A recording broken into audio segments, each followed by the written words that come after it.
Hi FlossTube. It is February 1st. Happy February. My name is Geraldine, and I go by X Stitches on Instagram and on YouTube. And it's FlossTube number 9. Welcome back. If you're new, welcome. I've had a little bump again of subscribers.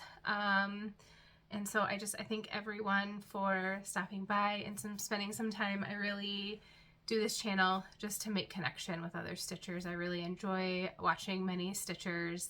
And so I just wanted to give back to the community and continue to make connections. So here we are. I think I say this almost every time, but I'm really going to try hard to kind of keep this brief and to the point today. So it's February. That's exciting. January was a good stitching month for me. And it's Countdown Box Day. Evertote Countdown Box Day. It is, I am filming at 4:07, so there's less than an hour to the Countdown Box signups. I just saw that Caroline posted her video. I'm super excited to wrap this up so that I can watch it and get all the details before 5 o'clock. I will be on the dot, ready to check out. Today we're going to do like normal FlossTube style. We're going to find out the winner of our giveaway. We're going to see some finishes or fully finishes. I don't remember if I have an actual finish. I think I just have fully finishes. Look at some whips, a little bit of haul, and then talk about my plans for the next few weeks. So I did count this as a finish. So finishes are up first. I am participating in the Modern Folk Embroidery Countdown SAL, Reaching Skyward. So that's for the whole year of 2023. It's a very large piece. Most of you in the cross stitch community know what it looks like, but for anyone who might not know, I will pull out the chart. And this is what the chart looks like. And this is the one where there's lots of different options and variables to choose from so that you can kind of customize it and make it your own. I am stitching mine with Amaretto for the light color and Seize the Day in like a dark blue color from Roxy Floss Co. I stitch in hand and I do not iron usually before I show pieces, so I'm sorry if that's a thing, but when I iron, when I stitch in hand, I lose my this one I haven't wrapped yet, but I usually roll my fabric, and so I lose the roll if I iron. So I am done with January. I finished January 30th, but I did do quite a bit more. So really January was only supposed to be to where my fingers are across, but I did go ahead and finish these two motifs. So this border on this side, I should start over here. So this border on the right side, well, on the left if you're looking at it, is option 1, and I believe everything else and the corner pieces are option 1, but the top border, this side border, I chose to do an option 2, so these two are option 2, and then the center 3 motifs are all option 2. I just liked those better. So this month we're going to come in and stitch a medallion. I think there might be some reindeer, and then we're going to bring this section down, and there's like almost like a full coverage type square in here that I will need to choose as well what I want to do. So I am happy with the progress so far. I'm happy I was able to catch up. A little bit of a different process than last year on this when I did my 2022 Modern Folk Embroidery SAL. That was also quite a large piece. I tended to try and get it done at the beginning of the month and work on it until I was done. And I felt like I kind of burnt out with that. So I'm just trying to pace myself a little bit more and make sure I'm like getting some consistent stitching throughout the month. And I have worked ahead a little bit, which gives me a little bit of grace. I did map out a few months on Pattern Keeper. I don't think I only got through March or April to kind of feel out, based on Jacob's guidance, how many stitches there are. In February, I did have a few less stitches than January, which makes sense because we have fewer days in February. So, and I've already got a head start. So yeah, I'm not super worried about that. I do want to, like, when I have extra time, unless it makes sense for a motif to keep stitching in the middle, I want to focus on the borders, because those of you who have been here a while know that that was kind of my tripping point for the 2022 SAL. So because those are quite repetitive, I kind of, and they're negative stitching, like you stitch in the negative space, I just want to make sure that I keep up with that as time goes on. I have 4 fully finishes. Caroline from Off the Grid Needle Arts and Evertote, she's got 2 separate YouTube channels, and she has a Facebook group called Off the Grid Needle Arts. I'll put the link, I'll try to remember to put the link in the show notes below so that you can join as well. Every once in a while she does what she calls a Finish It Up weekend, and she creates an event and everyone like shares their goals or plans for the event, and then you work over the weekend to get there. You update how, with pictures or, you know, whatever, how things are going for you, and you cheer each other on and celebrate when you meet your goals with everyone, and it's a really great thing. So I had 4 projects that you've seen me finish over the past few months that needed fully finishing, and I tend to most of the time want to finish in a frame. I have a lot of space on my craft room walls that I want to fill with beautiful work. And I just, the pieces that I stitch tend to be large and or intensive. So I just haven't gotten to the point in my stitching where I have pieces that I want to make into things. For the most part, I've wanted to frame them and have them like kind of more, in a more prominent way, displayed. So, this isn't the first time that I've framed my own pieces. I did this a few months ago. I'm definitely not an expert. So I went to the store on Thursday night and I picked up some molding. Don't ask me how, but I convinced my husband to help me cut the pieces. So I know how to run, I don't even know what it's called, a miter saw maybe? So it's the one that like you pull the blade down and it moves like back and forth. So is that an articulating miter saw maybe? I don't know. But it's the one like you can change the angle and set it so that if you have to cut sideways. So I can do, like, we do home improvement stuff. I run the saw. I can help with a lot of things, but I'm just not as like precise as he is. And when you make a frame, especially when you're doing miter corner cuts like that, you've got to be really precise. It's funny, the thing that actually trips me up the most is I don't understand why it's this way, but tape measures, the little like metal thing that catches on the side of the wood, that moves in and out, at least on ours. If anybody knows why it does that, I should Google it. And so that's what I struggled with last time. And I ended up using a quilting ruler. But when you're measuring with a quilting ruler on like a wonky piece of wood, it just was sort of a mess. So I convinced him to help me get those cuts done. And it actually was really nice because I was able to support the wood when it was those longer runs of molding so that we got really great cuts. So that went really well, and then I just had to start gluing the pieces together to assemble the frame, and then I painted them. I figured out from the last time that if I remember to measure the inside of my frame, so you have your frame, right? Like the part of the fabric you want to see, and then there's like the part on the inside where you like set your backing board against to hold the picture in the frame.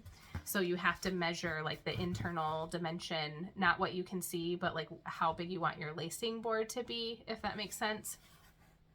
I didn't remember to do that before I started painting last time, and then I had to wait till all the paint was dry to start lacing. So this time I went down and I measured, working in our basement because I live in Michigan and it's winter. We have an unfinished area in our basement. So I went down and measured all the pieces. I did mismeasure wrong. There was a chisel involved at some point that I didn't even talk about on the channel. But I had laced my giant piece and there was no way I was relacing it. So I did, and I mismeasured, over measured by like 1/4 of an inch. So I took some of the trim that was just meant to like be a place to set the board inside, where you wouldn't be able to see it. I made it work. It was fine. But anyways, I got 4 pieces FFO'd. I'm going to insert a video here of what they look like on my wall. All right, so here is my wall. I need to work on those lights, get them reorganized after Christmas. So here is Isabella's heart. This is stitched on 40 count blank slate with the Roxy Floss Co. colors, Falu Red, Antique Wedding Dress, and Flamingo.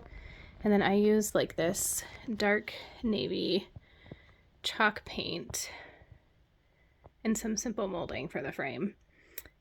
I love how the that dark navy kind of plays on the blue color. Here is my holiday countdown. This one I put behind glass, and I used some like sticky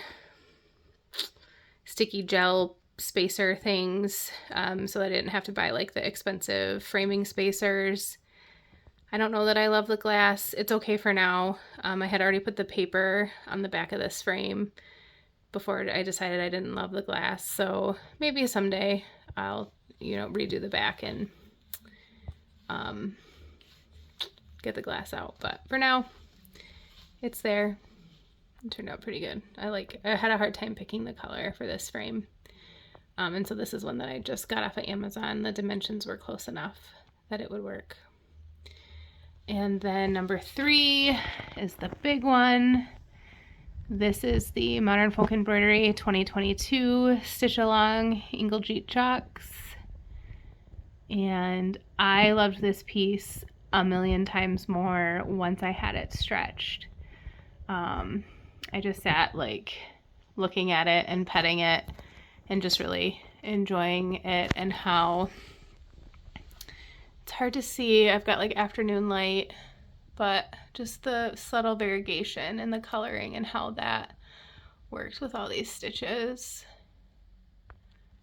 This whole thing, I think it was on 32 count even weave light taupe. I think it's just like a standard Zweigart or Witchelt color, probably Zweigart. And I stitched it over with 2 strands over 2. So yeah, I am very happy with that one. For my first big giant sampler. There's lots of mistakes. There's lots of counting errors. Things aren't 100% straight and mirrored. But you know what? Those little girls weren't perfect either.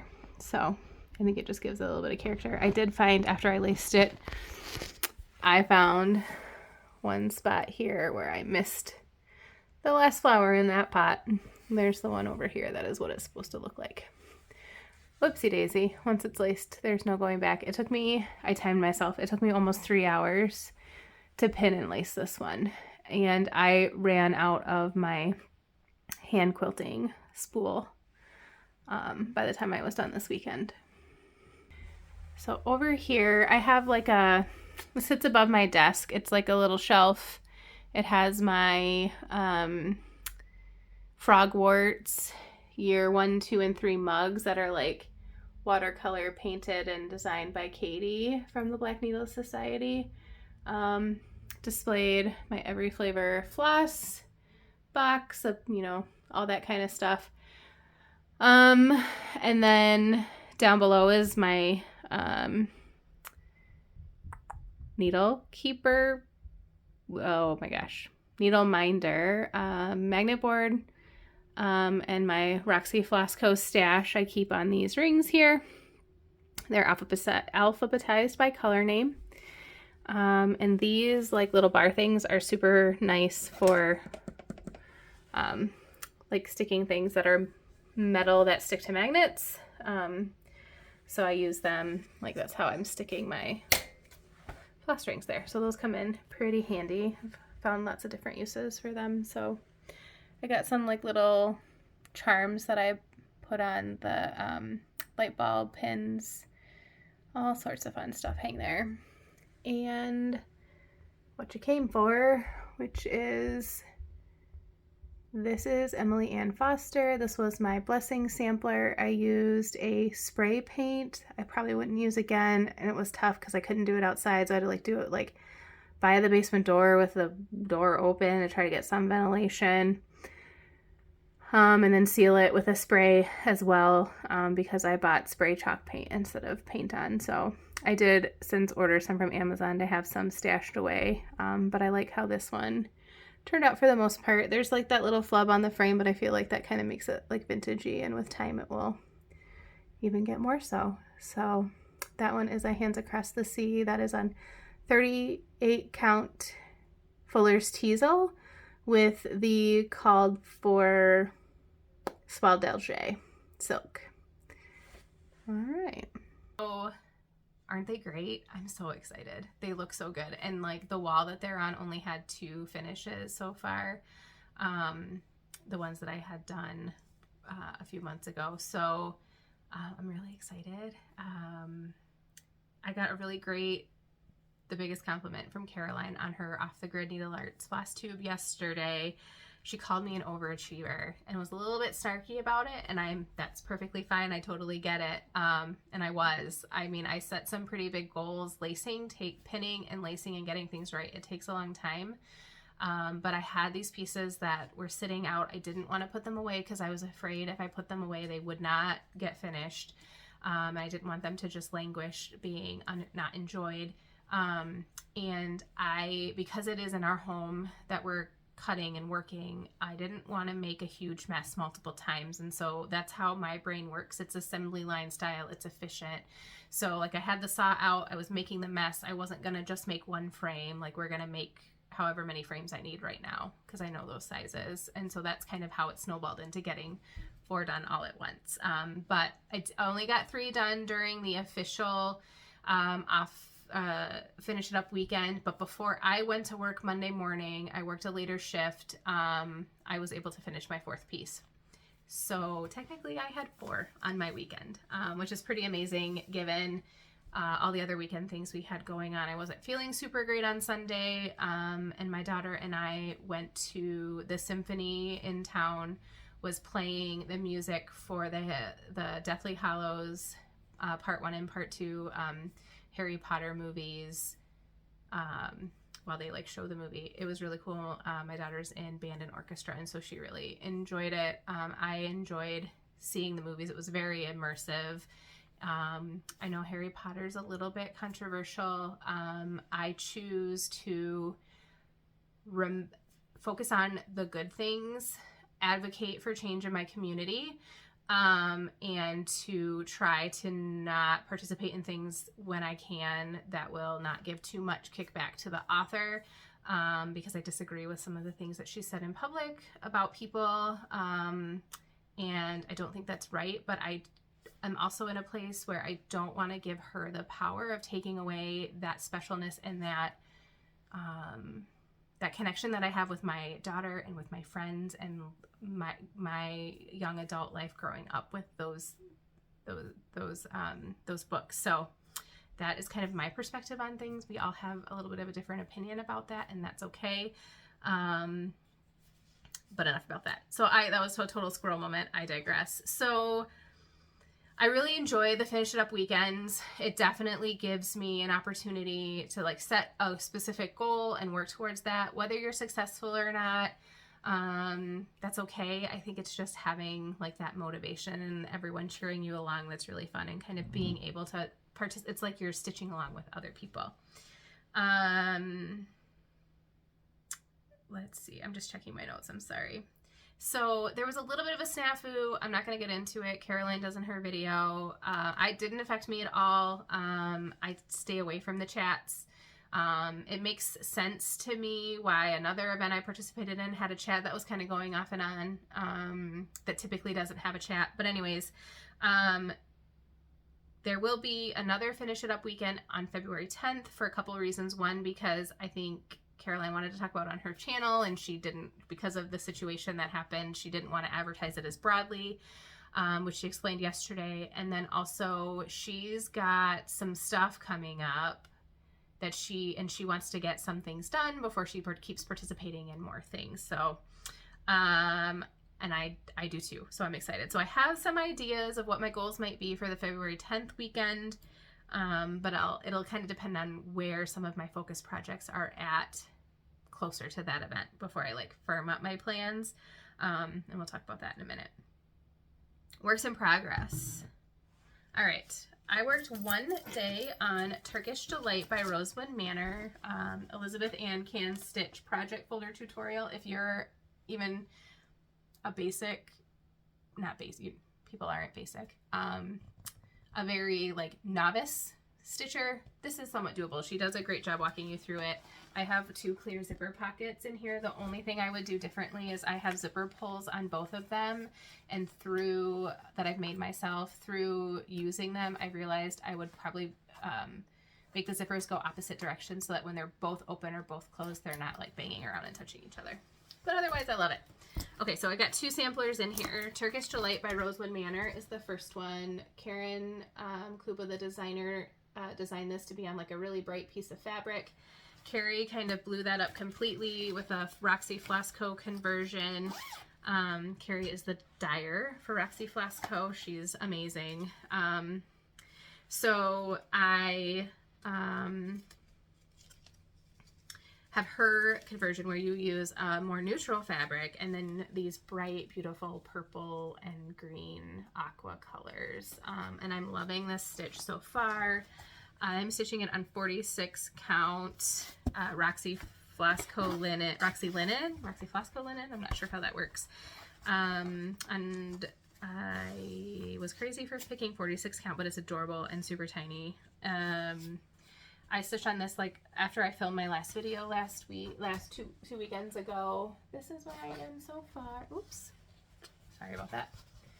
I'm in a new spot because you can see I'm like chasing the sun in my little craft room, which I am not complaining about in West Michigan in the middle of winter. We don't complain about sun when we get it here this time of year. So that's how far I am. I love it. I love it. I love it. So there's like more teal. There's like a branch that comes out here in teal, and there's like a carnation here. And like this will repeat all the way around. So I'm just trying to, I know that this is a longer term project. I get a little frustrated is too strong of a word, but I get a little sad that I don't touch this more, but it's just so far away. I enjoy it and I want to savor it. It's so far away from being done. And I have other projects that I feel like, it's funny, a FlossTuber, I don't remember who you were, I was watching yesterday, it was Rai, my guy, and I was like, Ryan, like, get out of my head, because I was thinking, he was talking about cross-stitch projects and, like, the theory of paying debt. So, like, one of the debt payment theories is that you pay off your smallest credit card first so that you have more money once that's paid off to put towards more debt. And so you kind of snowball, like starting with your so that the same principle would be for cross stitch, the one that you're closest to finishing, whether that works for you or not.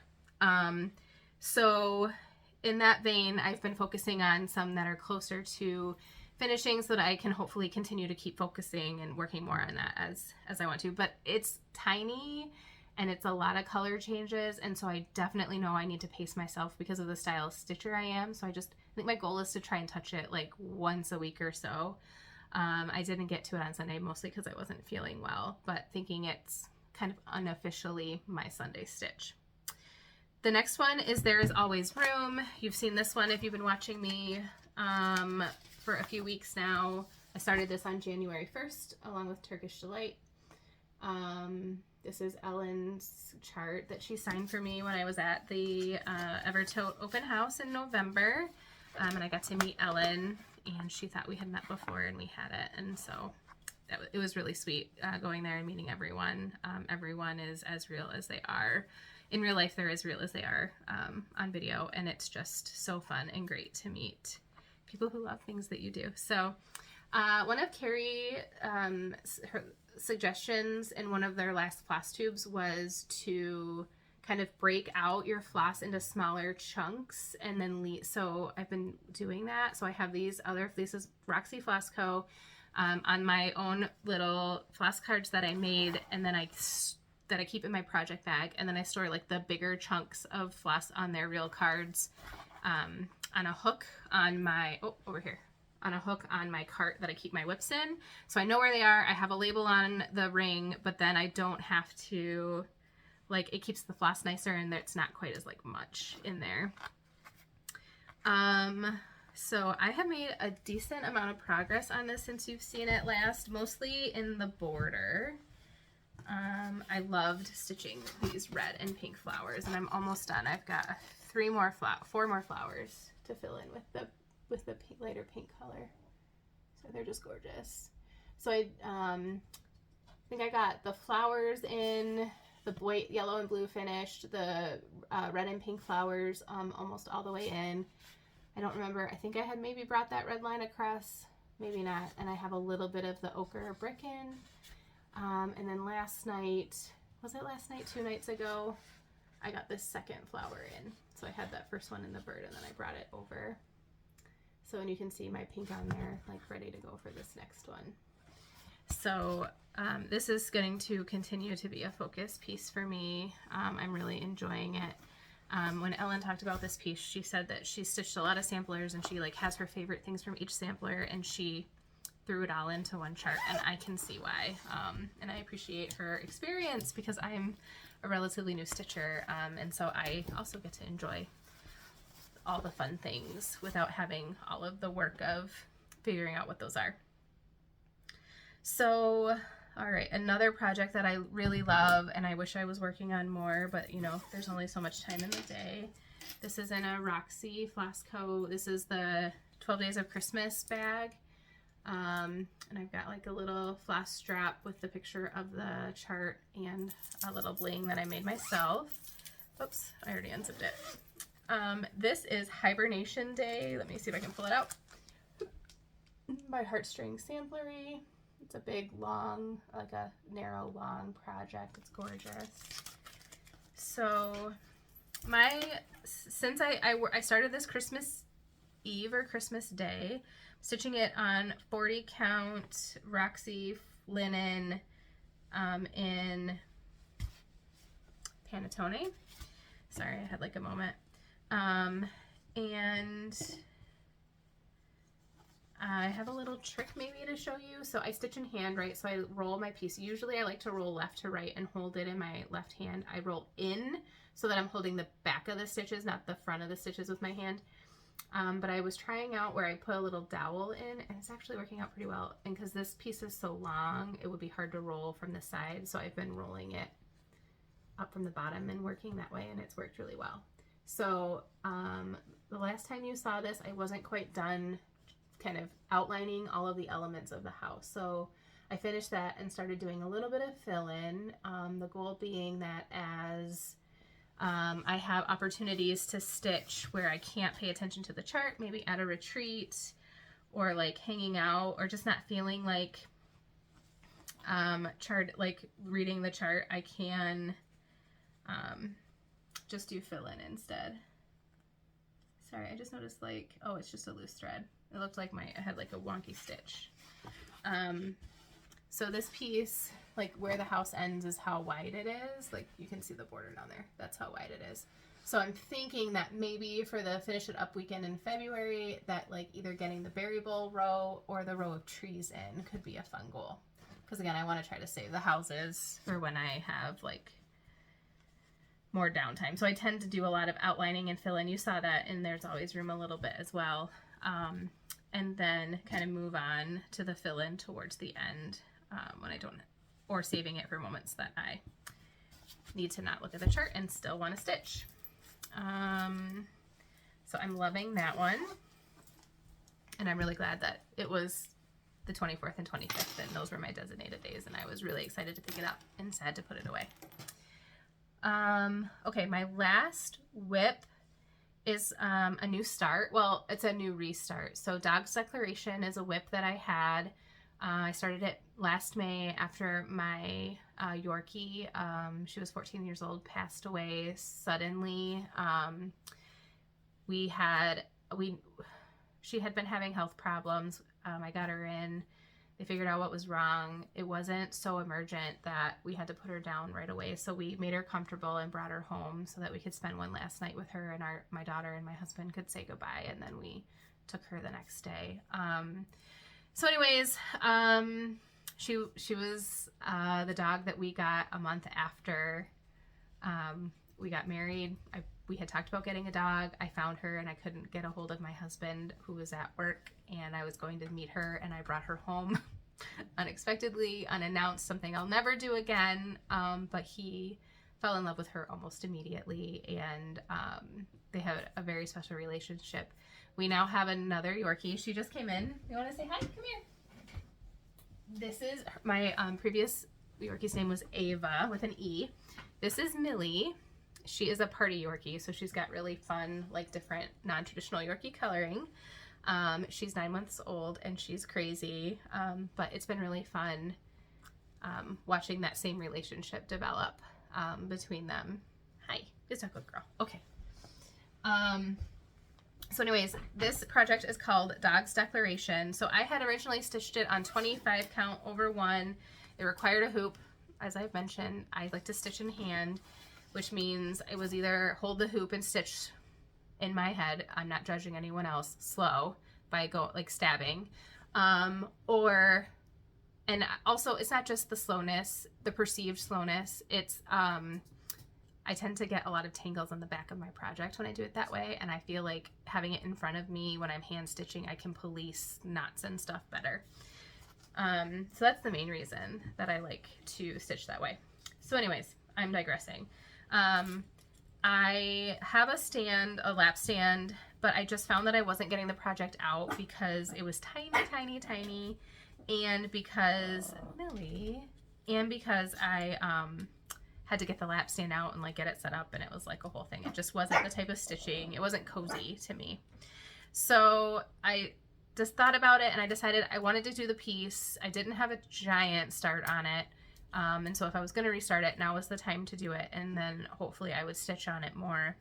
And then I decided, so it calls for, I should show you the chart. I'm sorry. It calls for Valdani, which I don't have access to. I could order, but I don't have, like at my local LNS, I don't have Valdani available to me. So I had done an over dyed conversion. It wasn't great. I was pretty new to stitching still when I had decided to do that conversion. And so I did a Leo and Roxy Flossco conversion that I think I showed you last week, or the last time I filmed. I had just gotten in some threads, I think that day that I filmed, from Roxy. So there was a few things I wanted to like solidify. I did do a little bit more juggling, and landed on my thread palette again. Like I can always, there's like little motifs everywhere, so I can always switch things up as I go. So this is my palette, and I'll show you my stitching in a second. I do have, so not this one, not this pinky color, I'll move that over here. But like these two colors over here, I left just to make sure I had color, like different colors for the dogs so that I could customize them to my animals. But yeah, it's great. This is 40 count honey by the Stitch Me. It was the Floss Cup color for December. It's a little washed out, but pretty close. And this is, I restarted this yesterday, and that's how far I got. So I did a center start for this one just because I thought I was going to really focus on getting the words in first, and then like from there I could do like a motif, kind of like work in motifs to get little like mini finishes. But then I wanted to see how the colors were working, and so I got a few motifs in just to see how. This is like part of the dog that I started outlining. But yeah, I'm liking it so far. I am excited to be stitching it again, and hopefully in a way that I will keep coming back to it more consistently. So not technically a new start. I never took it off my whip list, but I did restart it. And it is in my Evertote squirrel bag. How cute is this? This came as a kit with linen and floss and a chart that Hannah designed. That's like the outline of a squirrel with like a geometric, like tribal-y kind of looking pattern in it. It was really fun. Which I will probably stitch someday. Maybe not in the colors. The colors are a little bright for my palette. But I really like the chart. So, and we love squirrels because our dogs love squirrels. Yeah, and I did that same thing where I had little pieces of thread on acorn thread drops that I got. I don't know, I saw them on FlossTube. I was like, I have to have those for that project. I mean, seriously. And then I, again, have that hanging on like a little hook that hangs off of my cart so that I know where to find my refills. Okay, I have a little bit of haul. Let's see, where do I start? Just trying to remember. It's not much. Okay, so I got my Bestitch Me Fabric of the Month for January. It's 40 count linen in hot cocoa. That's a pretty good. It's maybe not quite as warm. No, that's a pretty good color. So it's really pretty. It's modeled. I almost put Dog's Declaration on this, but I did like the honey just a little bit better with the colors I had picked. So this will go, it will get put on my little half a cardboard and put in my 40 count drawer. I did decide to cancel my Bestitch Me linen collection after organizing all of my linen and seeing how much I actually have. I just find that, I mean, it's really great to build your stash. I feel like I'm at the point where I have a good stash, and if something that I have doesn't work, I'm gonna want to pick something specific for the project that I want it for. I'm still open to maybe a different floss club. Brandy's linen is beautiful. Don't get me wrong. I just feel like it was time to kind of spend my money elsewhere because I was just hoarding linen and I didn't need to keep doing that. The other thing that I have for haul is this hands-on design chart, Mad for Plaid. I ordered this from 141 Chantel. One for what? Oh gosh, it's right here. Sorry, I'm gonna say it wrong. Chantel's 141. She's actually a Michigander like me, so this came super fast. And Chantel makes and sells the little wooden finishing board thing. Not describing it well. That these are made to go on. I'm going to do a Leo and Roxy floss co-conversion. I've got some floss sitting here that I started to pull. Now that I have the pattern, I'll be able to like finalize it. I was going to start this, it was supposed, the SAL that she's doing started this Monday. I was going to start this week as soon as I got it. But other things came along that I prioritized. And so this is going to go in my stash and hopefully come out soon. And then Chantel, to get us the pattern, she sent a little note that says that she'll be sending the rest of the on the edge finishing display is what it's called, along later so that I could get started on stitching if I wanted. I also, check her out, I also ordered, I'm really excited. I don't know how to show you on here without showing you too much, but maybe I can try. And it's a little tiny screenshot. Check out her shop on Etsy. But she has these little corner tools. So they're the width of a 1/2 inch, 3/4 of an inch, and 1 width. So the width of the board are those measurements. And so when you're setting flat folds or like those kinds of things, you have a border to use, and those will be handy potentially for lacing as well. So I'm excited for those. I think those will come in really handy. So that's very smart, Chantel. I have one piece of happy mail. I have to go pick up my daughter soon. I have one piece of happy mail. Athena from, oh my gosh, I'm blanking now. Is it Athena Cross Stitch? I'll put the link to her channel below. She had a giveaway, I think it was back in November. She sent me a beautiful card with a cute note and a Ravenclaw sticker. I'm a Ravenclaw. And this floss organizer from Serenity Haven Stitchery. So it's got 22 spots for floss, and you can see she has got her shop name on the back. So super fun and cute. And I wish it had a magnet, but that's okay. I'm gonna maybe put one on and throw it up on my floss board for when I'm not my floss board, my needle minder board for when I'm not using it. So super fun. Thank you, Athena. I was excited to get that in the mail. Okay. I have a giveaway, and it is the Magnolia chart from Forbidden Fiber Company. I just need to check my notes. Lorraine Bergstrom was my one and only commenter that used Magnolia in her comments, so congratulations, Lorraine. Message me on Instagram, or I'll put my email below with your address, and I will mail this to you. And okay, plans. So keep working on There's Always Room and Reaching Skyward, because those are things that I need to keep making progress on. I do have a new start plan for today. I learned about this from Caroline last night. I saw this piece. I saw Nuri stitching this piece last year on Instagram. it crossed my mind, and then I found out that she's doing a SAL this year with that piece. And so it is called Portraits in Paris 1900, and it's by Nuri from the Shaded Stitchery. So there are these little portraits, and then she shares kind of the actual information about each little portrait that's within the chart. I'll explain it in a second. And so what they are there's images that were created by W.E.B. Du Bois, who is an African-American sociologist, and he was the first Black man to graduate with his graduate degree from Harvard.